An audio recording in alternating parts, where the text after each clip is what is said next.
Hello students, welcome to Brainwaves by Netri. So today we are starting with History, Class 7, Chapter 2, Kings and Kingdoms. So many new dynasties emerged after the 7th century. तो हमने 7th century तक हमने ancient history में 6th standard में खत्म कर लिया है. तो अब 7th standard में हम 7th century के आगे पढ़ेंगे. तो ये जो हमारा मैप है ये शो कर रहा है. तो इसमें जब से 7th सेंचुरी में तीन मेन डायनेसिटीज थी. कौन कौन सी? फर्स्ट पालास जो हमारे ईस्टर्न साइड थी. देन देन फिर सेकेंड हमारी जो वेस्टर्न साइड थी जिसमें गुजरात का एरिया, यूपी और एमपी का एरिया आ रहा है, वो है गुर्जरा प्रतिहारास. और हमारा जो साउथ में है जिसमें वी कैन से कि महाराष्ट्र का एरिया आ रहा है, थोड़ा सा कर्नाटका का आ रहा है, तो राष्ट्रकूटास. तो ये तीन में लड़ाई चलती थी. और किस जगह के लिए चलती थी इनमें लड़ाई? कन्नौज के लिए. So the emergence of new dynasties. By the 7th century, there were big landlords or warrior chiefs in different regions of the subcontinent. Existing chiefs often acknowledged them as subordinates or samantas. तो क्या हुआ? 7th century के बाद बहुत सारे big landlords आए और warrior chief आए. और जो पहले से राजा थे वो उनको एक्नॉलेजमेंट, उनको कैसे बुलाते थे कि सबऑर्डिनेट्स हैं हमारे. जो पहले से राजा है वो कहते थे कि ये हमारे सबऑर्डिनेट्स हैं या फिर समानताज है. और उनसे एक्सपेक्ट किया जाता था कि वो जो किंग है, एग्जिस्टिंग किंग है हमारा, उनके लिए गिफ्ट्स लेके आए. Be present at there court and provide them military support. और जब भी कोई वॉर हो रही है तो उनको वो मिलिट्री सपोर्ट दें. As Samantas gained power and wealth, they declared themselves as महासमांता और महामंडलेश्वरा. तो अब जैसे जैसे कोई पावर इंक्रीज हो रही है तो वो खुद को क्या बुलाने लग गए कि हम महासमांता हैं या फिर mahamandaleshwara. And so on. Sometimes they asserted their independence from their overlords. और कभी कभी जैसे कोई समानता है उसने अपने आप को महासमानता कह दिया और वो ये कह दे कि अब हम इंडिपेंडेंट है. मीन्स पहले जो जिस राजा के वो अंडर आते थे, जिसको वो गिफ्ट्स देते थे, अब वो कहेंगे कि हम कुछ नहीं देंगे और हम इंडिपेंडेंट है, हम आपके अंदर नहीं आते. अब one such instance was that of the Rashtrakutas. तो हमने यहाँ पे देखा जो राष्ट्रकूटास डायनेसिटी इमर्ज हुई वो डेक्कन में. Initially they were subordinate of the Chalukyas of Karnataka. तो हमने पहले पढ़ लिया है एंशिएंट में 6th स्टैंडर्ड में कि चालुक्यास इसी पोजीशन पे, इसी जगह पे पहले चालुक्यास ऑफ कर्नाटका के रहते थे, कर्नाटका में रहते थे चालुक्यास. तो जो राष्ट्रकूटास है वो उनके ही सबऑर्डिनेट थे, मीन्स उनके ही वो समानतास थे. और जैसे जैसे उनकी पावर इंक्रीज हुई राष्ट्रकूटास की, उन्होंने जो किंग था पहले से उसको हटा दिया वहां से. So in the mid 8th century Dantidurga, a Rashtrakuta chief, overthrew his Chalukya overlord and performed a ritual called Hiranyagarh. तो जब मिड 8th सेंचुरी में राष्ट्रकूटा चीफ दंती दुर्ग जब आया तो उसने उस राजा को, चालुक्य के अंडर जो वो काम करते थे पहले, तो उस राजा को, चालुक्य किंग को हटा दिया और खुद पावर में आ गया. When this ritual was performed with the help of Brahmins, it was thought to lead it a rebirth of the sacrificer as a Kshatriyas, even if he was not one by birth. तो ये जो हिरण्य गर्भ, ये जो एक ritual होती है, इससे क्या होता है? सपोज क्या होता था कि पहले जो क्षत्रियास है वो ही किंग बनेंगे. तो ये अगर रिचुअल करता था कोई तो ये इसलिए करता था कि वो पहले से क्षत्रिय नहीं है. तो अगर उसने ये रिचुअल कर लिया तो वो अब क्षत्रिय बन गया. इसलिए ये वाला हिरण्य गर्भ ये रिचुअल होता था और ये ब्राह्मण्स की प्रेजेंस में ही होता था. In other cases, men from enterprising families use their military skills to carve out kingdom. और जैसे किसी केस में तो राजा को हरा दिया तो उसका जो जितना भी था वो उनका पार्ट हो गया. अब किसी केसेस में क्या होता था कि जो बहुत ज्यादा एंटरप्राइजिंग फैमिलीज, जो इमर्जिंग फैमिलीज जिनकी बहुत अच्छी मिलिट्री स्किल्स है, वो खुद ही अपना कार्व आउट कर लेते थे किंगडम की ये हमारा है. For instance the Kadamba, Mayura Sharman and the Gurjara Pratihara Harichandra were Brahmins who gave up their traditional professions and took to arms, successfully establishing kingdoms in Karnataka and Rajasthan respectively. और इसके examples दिए कि वो इतने means military उनकी इतनी अच्छी थी, मिलिट्री स्किल्स उनकी इतनी अच्छी थी कि कुछ खुद ही कार्व आउट कर लेते थे. जैसे इन्होंने दो एग्जांपल्स दिए हैं. कदम्बा मयूरा शर्मन एंड गुर्जरा प्रतिहारास के हरीश चंद्र, ये ब्राह्मण्स थे। ब्राह्मण सब कोई पहले क्या था, ब्राह्मण्स की लड़ाई नहीं करते थे, वो एजुकेशन देते थे, वेद पढ़ते थे। पर इन्होंने आर्म्स उठाए और इन्होंने सक्सेसफुली अपने किंगडम को स्टैब्लिश करा। Now administration in the kingdom, अब कैसे एडमिनिस्टर करते थे इन किंगडम्स को जो नए नए राजा बने थे। Many of these new kings adopted high sounding titles such as maharaja adhiraja and tribhuvana chakravarti and so on. तो ये जो नए नए राजा बने, इन्होंने एक तो बहुत अच्छा सा टाइटल ले लिया अपने लिए। However, in spite of such claims, they often shared power with their samantas as well as with association of peasants, traders and brahmins. तो ये इतने अच्छे क्लेम्स करने के बाद भी, बट ये थोड़ी पावर इनकी, ये पूरी पावर इनके पास नहीं थी, ये शेयर करते थे पावर अलग अलग, जैसे और कोई इनके समानताज होंगे या फिर एसोसिएशन है पीजेंट्स का, ट्रेडर्स का, ब्राह्मण्स का।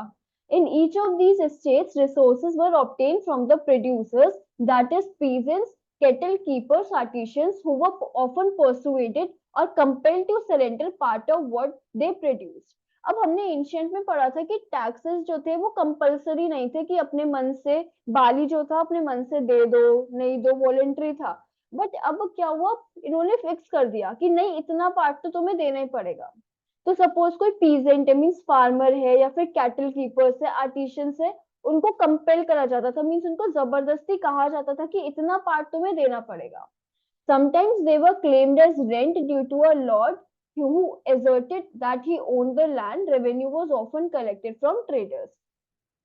जो ट्रेड करते थे, जो गुड्स बेचते थे, उनसे तो वो कैश देते थे, बट जो फार्मर्स थे तो उनसे वो कहते थे कि अपना थोड़ा प्रोड्यूस ही हमें दे दो। Now, these resources were used to finance the king's establishment as well as for the construction of temples and forts. अब ये जो इन्होंने खाना लिया या फिर मतलब कोई भी गुड्स लिए या फिर पैसे लिए, तो ये एडमिनिस्ट्रेशन में काम आते थे। फाइनेंस, जैसे अगर पैसे लिए तो फाइनेंस करने के काम आ रहे हैं, कि जो सोल्जर्स हैं उनको पैसे देने के लिए, या फिर और जो अदर ऑफिशियल्स हैं उनको सैलरी के लिए, या फिर construction of temples, temples construct होते थे यहाँ पे बहुत सारे और बहुत बड़े, तो उनको फाइनेंस करने के लिए। They were also used to fight wars which were in turn expected to lead to the acquisition of wealth in the form of plunder and access of land as well as trade routes. और ये जो funds होते थे ये war के लिए भी काम आते थे, मीन्स इनसे वो लड़ाई भी करते थे। और अब कोई लड़ाई करेगा सपोज, तो जो जिस लैंड पे वो हमला करेगा वो लैंड उसका हो जाएगा। सपोज वहां पे खजाना भी है, खजाना इन द सेंस कि वहां पर का जो किंग होगा उसकी एक अपनी फाइनेंस करने के लिए एक जगह होगी, एक थोड़े फंड्स होंगे उसके पास, तो वो उनके हाथ में आ गया, वो ले लेते थे फिर वेल्थ। और फिर अब सपोज कोई ऐसी जगह है जहाँ पे सपोज यहाँ पे हमला हुआ, यहाँ पे सपोज राजपूता से यहाँ पे करा, तो इनको ट्रेड रूट भी मिल गया यहाँ से गुजरात से, तो ट्रेड रूट्स भी मिल जाते थे ऐसे। तो इस वजह से वो और वॉर्स में भी पैसे डालते थे। These functionaries for collecting revenues were generally recruited from influential families and positions were often hereditary. तो ये जैसे जो जिनको कहते थे कि तुम रेवेन्यू कलेक्ट करोगे यहाँ से, वो ज्यादातर हेरिडिटरी पोजीशन होती थी, मीन्स पिता पिता के बाद उसका बेटा, फिर उसके बाद उसका बेटा, ज्यादातर हेरिडिटरी होती थी। This was true about the army as well. In many cases, close relatives of the king held these positions. और ये आर्मी के में भी होता था, सपोज तुम्हारे फादर आर्मी में काम करते थे, जनरल हैं, तो तुम भी जनरल बन जाओगे उनके बाद। तो जो ऑफिशियल्स थे, मतलब जो ऑफिशियल पोजीशंस थी, वो हेरिडेटरी होती जा रही थी। Prashastis and land grants. Prashastis contain details that may not be literally true, but they tell how rulers wanted to depict themselves as valiant, victorious warriors. For example, they were composed by learned Brahmins who occasionally helped in administration. So, प्रशस्ति होती है कि अपनी बड़ाई करनी, means प्रशस्ति होता है ना, प्रशंसा करना अपनी, तो ये उसके लिए होता था। इसमें क्या होता था, इसमें वो बताते थे कि हमारे में कैसा एडमिनिस्ट्रेशन था, कितनी आर्मी थी, इसमें वो लिखते थे। तो ज्यादातर ये ट्रू नहीं होते थे, क्योंकि अब कोई अपने बारे में बड़ा चढ़ा के तो बोलेगा ही, तो वो ऐसे बड़ा चढ़ा के इसमें बोला जाता था बहुत ज्यादा। और ये कौन लिखता था, मेनली ब्राह्मण्स लिखते थे जो कि हेल्प करते थे उनको एडमिनिस्ट्रेशन में। तो जैसे ये एक प्रशस्ति है, many rulers described their achievements in prashastis, and one prashasti written in Sanskrit and found in Gwalior, Madhya Pradesh, describes the exploits of Nagbhatta Pratihara king as follows. तो ये अपनी प्रशस्ति लिखते थे, मीन्स अपनी प्रशंसा में चीजें लिखते थे। Now kings often rewarded Brahmins by land or grant. अब suppose ब्राह्मण लिखते थे ये, सपोज मैंने किसी की प्रशंसा लिख के बहुत अच्छी उसको तारीफ कर दी उसकी, तो वो हो सकता है बहुत खुश हो जाए, एंड में मुझे कोई रिवॉर्ड दे। तो ऐसे जब ब्राह्मण लिखते थे, किंग्स की प्रशस्ति लिखते थे, उनकी प्रशंसा करते थे, तो रिटर्न में किंग क्या करते थे, उनको एक लैंड दे देते थे। लैंड दे दिया कि यहाँ पे जितने भी पैसे इकट्ठे होंगे, जितने भी फंड्स आएंगे, यहाँ से रेवेन्यू कलेक्ट होगा, वो तुम्हारा, ऐसे। और इन कॉपर प्लेट्स में उसको रिकॉर्ड कर दिया जाता था। Now what was given with the land, की लैंड के साथ और क्या क्या दिया जाता था। Unusual for the 12th century was a long Sanskrit poem containing the history of kings who ruled over Kashmir. बहुत ज्यादा जैसे unusual for the 12th century में लिखा गया कि किस किस रूलर्स ने कश्मीर पे राज किया है, कौन कौन रूल करता था कश्मीर को। It was compose bye an author name Kalhana. He used a variety of sources including inscriptions, documents, eyewitness accounts and earlier histories to write his account. Unlike the writers of Prashastis, he was often critical about rulers and their policies. और कभी कभी जैसे author ने लिखा कल्हाना ने, वो उसने बिल्कुल सही लिखा है और वो प्रशंसा नहीं करता था, वो एकदम सही सही चीजें लिख देता था। Now warfare for wealth. अब war होते थे wealth के लिए। You may have noticed that each of these ruling dynasties were based in specific region. At the same time, they tried to control other areas. One particularly prized area was the city of Kannauj in Ganga Valley. तो हम पहले discuss कर चुके हैं कि ये जो तीनों लड़ते थे वो किसके लिए लड़ते थे, कन्नौज एरिया के लिए। ठीक है, दिस इज हियर कन्नौज। तो वॉरफेयर जो होता था, इनमें लड़ाई जो होती थी वो ज्यादातर इस जगह के लिए ही होती थी। For centuries rulers belonging to Gurjara Pratihara Rashtrakuta and Pala dynasty fought for the control over Kannauj. तो कन्नौज के ऊपर ये तीनों लड़ते थे। अब हम याद करेंगे पालास कहाँ पे थे, ईस्ट साइड में। गुर्जरा प्रतिहारा कौन से थे, वेस्ट साइड में। और जो हमारे राष्ट्रकूटास थे वो कहाँ पे थे, साउथ में। ये कन्नौज के लिए लड़ते थे। Because they were three parties in this long drawn conflict, historians often called tripartite struggle. क्योंकि यहाँ पे तीन थी, तो कोई भी अगर तीन होते हैं तो हम उसको ट्राई कहते हैं। तो दिस इज ट्राईपार्टाइट स्ट्रगल। तो आप लोगों को पता होना चाहिए कि ट्राईपार्टाइट स्ट्रगल में कौन सी थ्री डायनेसिटीज थी हमारी। Now rulers also try to demonstrate their power and resources by building large temples. और जो यहाँ के रूलर्स थे, मैंने कहा ना ये टेम्पल्स ही बनवाते थे। तो ये टेम्पल्स इसलिए बनवाते थे जैसे सपोज ये बताने के लिए कि हमारे पास हमारी शान कितनी ज्यादा है, कि हमने इतना बड़ा टेम्पल बनवाया है। तो सपोज अब टेम्पल कैसे बनवाएगा वो, जब उसके पास पैसे होंगे कि इतने बड़े, तो वो अपने आप को डिमॉन्स्ट्रेट करते थे कि उनकी रिसोर्सेज और उनकी पावर कितनी ज्यादा है। So when they attacked one another's kingdom, they often chose to target temples which were sometimes extremely rich. तो अगर कोई भी एक दूसरे पे हमला करता था तो वो ज्यादातर उस पे कोई टेम्पल पे वो हमला करता था और वो वहां से लूट के चला जाता था चीजें। One such ruler was Mahmud of Ghazni, Afghanistan. He raided the subcontinent 17 times with a religious motive. His targets were wealthy temples, including that of Somnath, Gujarat. Much of the wealth Mahmud carried away was used to create a splendid capital city at Ghazni. जैसे एक सच ruler का नाम है Mahmood of Ghazni, Afghanistan से आता था, अफगानिस्तान में India में एंटर होता था। और ये ज्यादातर सोमनाथ जो गुजरात में है ना, सोमनाथ टेम्पल, उस पर अटैक करता था। उसकी जो जितनी भी जो चीजें थी, जितनी भी वेल्दी टेम्पल्स थे, उसके वेल्थ थी, वो लेके चला जाता था। और वहां पे जाके क्या करता था वो, अफगानिस्तान में उसने बहुत अच्छी अपनी कैपिटल सिटी बना ली थी गजनी, उस पैसों को यूज करके। तो टेम्पल्स पे ही रेड करते थे। Other Kings who engaged in warfare included the Chahamanas, later known as Chauhans, who ruled over the region. around Delhi and Ajmer, they attempted to expand their control to the west and the east, where they were opposed by Chalukyas in Gujarat and Ghadawalas of western UP. तो अब जैसे जो पहले अब चहामांस जो थे वो चौहान्स को बाद में वो चौहान्स कहने लग गए, जिन्होंने दिल्ली और अजमेर के एरिया पे रूल करा। ये वही है पृथ्वीराज चौहान वाले। दे अटेम्प्टेड, तो वो चाहते थे कि वो वेस्ट में जाएं, वो अपनी वेस्ट में करें।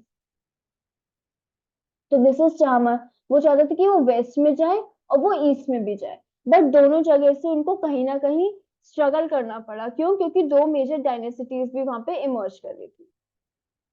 The Chamana ruler was Prithviraj III, who defeated an Afghan ruler named Sultan Mahmud Ghori in 1191, but lost to him the very next year in 1192. तो पृथ्वी, वही पृथ्वीराज चौहान जिन्होंने आपके बस सुनी होगी सबने स्टोरीज पृथ्वी, तो ये 2 बार लड़ाई करी इन्होंने घोरी से, मोहम्मद घोरी से, एक 1191 में और एक 1192 में। 1191 का बैटल ये जीत जाते हैं, बट अलग दूसरे ही साल ये हार जाते हैं। Now a closer look Cholas पे। So how did the Cholas rise to power? A minor chiefly family known as Muttarayar held power in Kaveri Delta. They were subordinate to the Pallava kings in Kanchipuram. Vijayalaya, who belonged to the ancient chiefly family of the Cholas from Udayor, captured the delta from the Muttarayar in the middle of 9th century. He built the town of Tanjavur and a temple of goddess Nishum Bhasudini there. तो ये हमारा यहाँ पे ये emerge हुए कावेरी, जैसे कावेरी है ना, ये कावेरी के डेल्टा पे, डेल्टा ये वाला डेल्टा, ये वाला जो रीजन है, जस्ट मार्क इट। तो ये वाला जो रीजन है हमारा, यहाँ पे इमर्ज हुआ हमारा चोला का किंगडम। और ये कहाँ से अलग हुए? ये भी किसके अंडर थे पहले? पालवा रूलर्स के अंडर थे, बट इनकी पावर इमर्ज हो गई तो इन्होंने अपने आप को इंडिपेंडेंट घोषित कर दिया। फिर now the successors of Vijayalaya conquered neighboring regions and the kingdom grew in size and power. इन्होंने बहुत ज्यादा एक्सपैंड करा और इन्होंने ये जैसे हर जगह इन्होंने एक्सपैंड करा और ये दूर दूर तक गए। तो उन्होंने एंड में इतना बड़ा कर लिया था अपना, पहले इतने से थे ये, फिर लड़ाई करके दूसरों से हाथ मिला के ये इतना बड़े कर लेते अपने किंगडम को। The Pandyan and the Pallava territories to the south and north were made part of this kingdom. तो हमने पहले पढ़ लिया कि पांड्यन किंगडम था और पालवा टेरिटरीज थी, तो सब इन्होंने अपने उसमें ले ली थी, अपने कंट्रोल में ले ली थी। राजा one considered the most powerful Chola ruler became king in 985 में। ये किंग बने कौन? राजा वन, और ये बहुत ज्यादा स्ट्रॉन्ग थे। और इनका जो बेटा था राजेंद्र वन, इन्होंने कंटिन्यू करी और श्रीलंका तक ये अपना एक्सपैंड करी इन्होंने पावर। श्रीलंका जो यहाँ पे साउथ ईस्ट एशिया है, यहाँ तक इन्होंने अपनी पावर को कैप्चर करा। तो हम कह सकते हैं कि इनकी नेवी भी बहुत अच्छी रही होगी, ये पूरा यहाँ तक गए। सपोज इंडोनेशिया मलेशिया वाला रीजन, ये यहाँ पे नहीं है, थोड़ा सा यहाँ पे है, बट मैप में तो मैंने यहाँ पे दिखा दिया श्रीलंका, और फिर यहाँ पे ये इंडोनेशिया तक गए, तो इनकी नेवी बहुत अच्छी रही होगी। Raj continued his policies and invaded Ganga valley तक गए, जैसे सपोज गंगा वैली तक गए ये श्रीलंका। डेवलपिंग द नेवी, अब नेवी डेवलप करी क्योंकि सी के थ्रू जाना था इनको। Splendid temples in bronze sculpture. The big temples of Tanjavur and Gangaikoda Cholapuram, built by Raja and Rajendra, are architectural sculpture marvels. तो अब ये जैसे ये हमारा टेम्पल है जो चोलास रूलर्स ने बनवाया था। This is Gangaikoda Cholapuram. Now Cholas temple are often the nuclei of the settlement which grew around them. तो जैसे टेम्पल्स के अराउंड बहुत ज्यादा ग्रो हो जाती थी सेटलमेंट। क्यों होती थी सेटलमेंट ग्रो? क्योंकि जैसे टेम्पल है तो वहां पे पूजा भी करने हैं, फिर लोग जब आएंगे वहां पे तो उनका ट्रेड भी बढ़ेगा, तो हर चीज से जो सेटलमेंट होती थी वो टेम्पल्स के अराउंड होती थी। क्राफ्ट प्रोडक्शन होंगी, मूर्ति बनेगी या घड़े बनेंगे। Temples were also endowed by land by rulers as well as others. तो टेम्पल्स को लैंड दिया जाता था, रूलर्स रूलर्स देते थे, जो रूल करते थे कि टेम्पल्स को वो लैंड देते थे. The produce of this land went into maintaining all the specialists who worked at the temple. और जो भी लैंड देते थे उससे जो भी रेवेन्यू जनरेट होता था वो टेम्पल को मेंटेन करने में या फिर प्रीस्ट को देने के लिए वो सब उसमें यूज होता था. Priest, garland makers, cooks, sweepers, musicians, dancers, इन सब में वो काम आ जाता था. In other words temples were not only the places of worship, they became centres of economic, social and cultural life का भी सेंटर बन गए थे हमारे temples.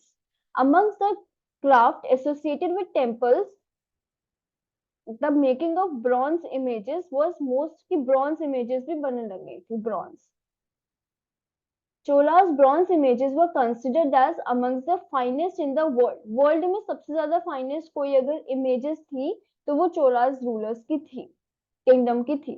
While most images were of deities, deities means भगवान जी की थी बहुत सारी इमेजेस, कुछ डिवोटीज की भी थी, कि जो डिवोट मतलब जो पूजा करते थे उनकी भी थी और जिनकी पूजा होती थी उनकी भी थी. Next we come to agriculture and irrigation.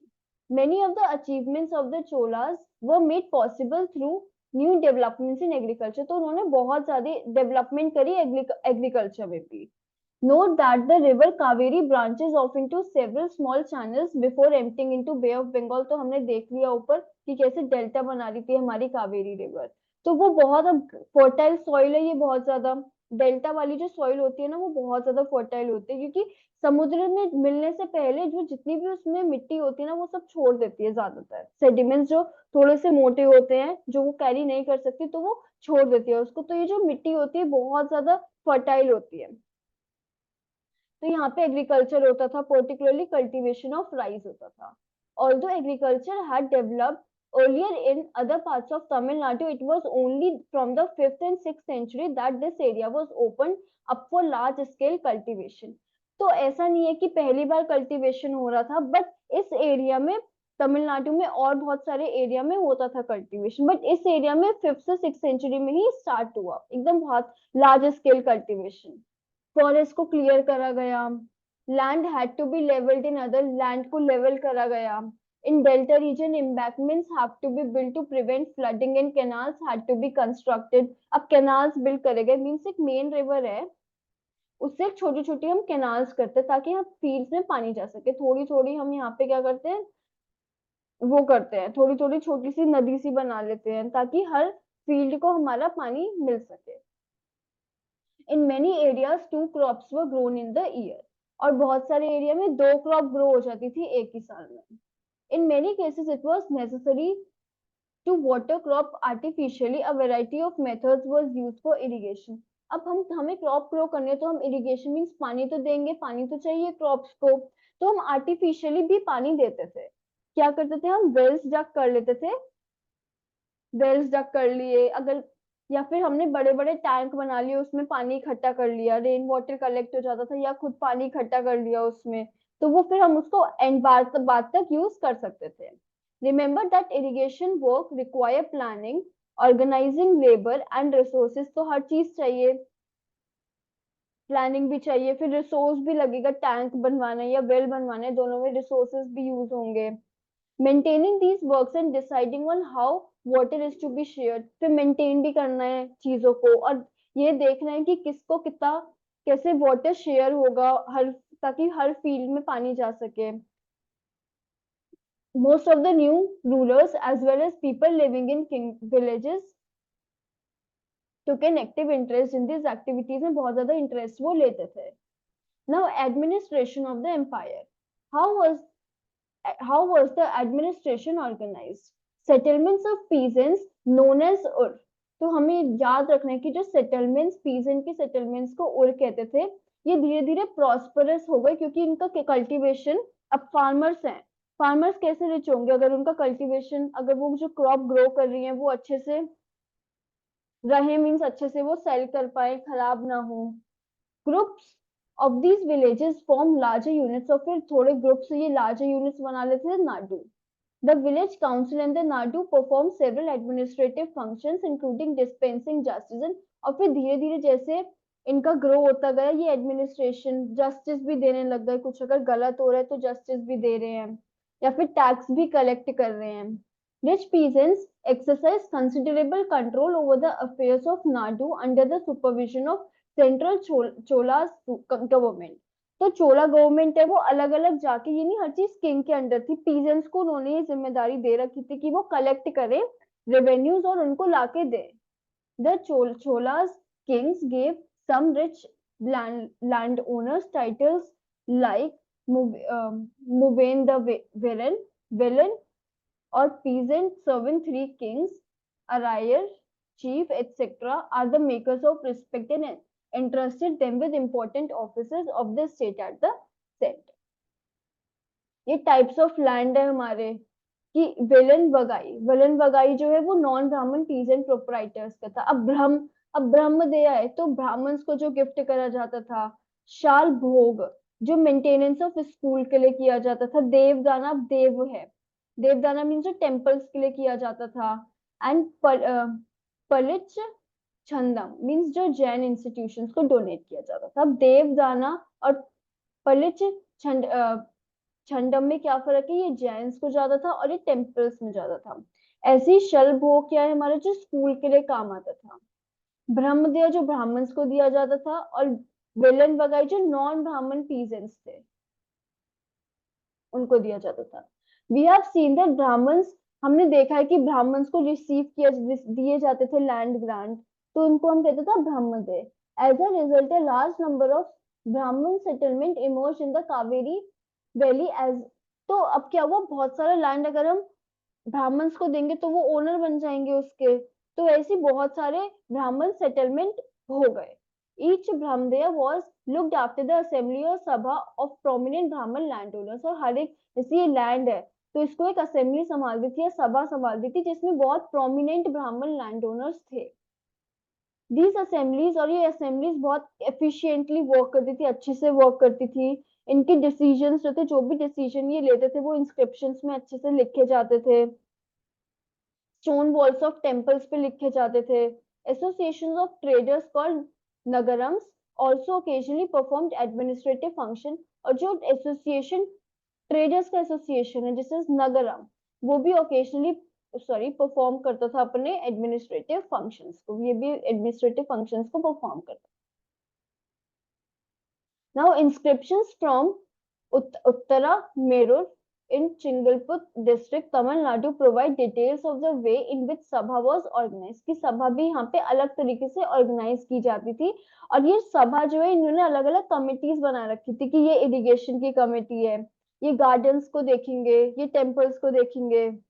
तो इन्होंने हर चीज की एक अलग कमेटी बना रखी थी. Name of those eligible to be members of these committees were written on the small tickets of palm leaves, and these tickets were put into the earthenware pot from which the young boy was asked to take out the tickets one by one for each committee. और जो eligible जो members थे, कि जो members select हो सकते थे उनके, कैसे जैसे हम ये लॉटरी की नहीं करते कि हर सबके नाम रख दिए और फिर एक छोटा बच्चा निकालता है, तो वैसे ही ये टिकट, लॉटरी टिकट के थ्रू ये डिसाइड करते थे कि कौन कौन से मेंबर्स होंगे. Now inscriptions and text, inscriptions में ही लिखते थे चीजों को. So with this, our chapter is complete. I hope you can solve all these problems by yourself. So please like this video, share the channel and subscribe the channel also. Thank you.